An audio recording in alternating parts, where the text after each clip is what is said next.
Sudah sebulan terakhir ratusan kapal nelayan di Pelabuhan Kejawanan, Kota Cirebon, terpaksa bersandar tanpa aktivitas akibat kelangkaan solar subsidi. Kondisi tersebut membuat ribuan anak buah kapal kehilangan mata pencaharian, sementara para nelayan mulai kesulitan memenuhi kebutuhan hidup karena tidak dapat melaut.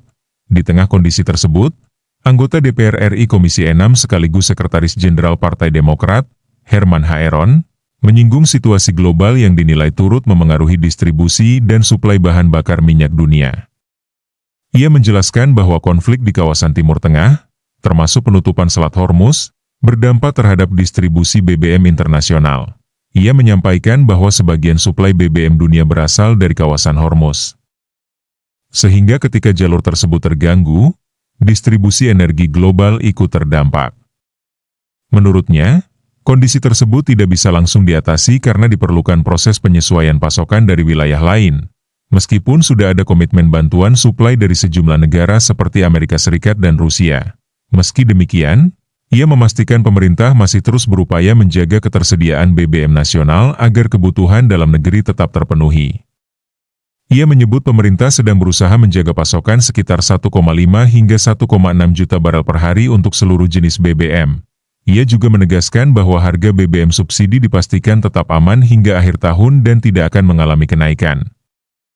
Namun, untuk beberapa jenis BBM non-subsidi seperti Pertamina Dex, Turbo, hingga BBM industri, ia mengakui memang terjadi kenaikan harga karena mengikuti mekanisme floating price yang dipengaruhi harga internasional. Selain itu, ia mengimbau masyarakat agar tidak melakukan panic buying maupun penimbunan BBM karena hal tersebut justru dapat memperburuk kondisi distribusi dan ketersediaan bahan bakar di lapangan.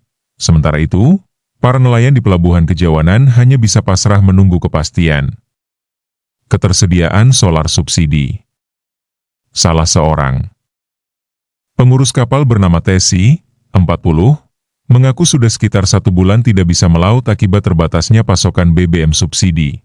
Ia menjelaskan bahwa saat ini pemerintah hanya memberikan jatah sekitar 15 kiloliter solar subsidi, sementara kebutuhan ideal kapal untuk sekali berlayar mencapai sekitar 24 kiloliter.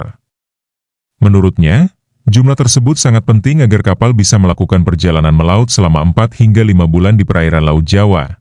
Ia juga mengungkapkan bahwa kondisi semakin sulit karena BBM non-subsidi yang biasanya dijadikan alternatif pengganti juga mengalami kekosongan selama sekitar 1 bulan terakhir. Menurut pengakuannya, persoalan kekurangan BBM sebenarnya sudah dirasakan nelayan sejak 2 tahun terakhir. Namun, situasi yang terjadi saat ini disebut sebagai kondisi paling parah karena kapal benar-benar tidak dapat beroperasi selama sebulan penuh. Akibat kondisi tersebut, sekitar 100 kapal nelayan di Pelabuhan Kejawanan dilaporkan tidak beroperasi. Dalam satu kapal, rata-rata terdapat sekitar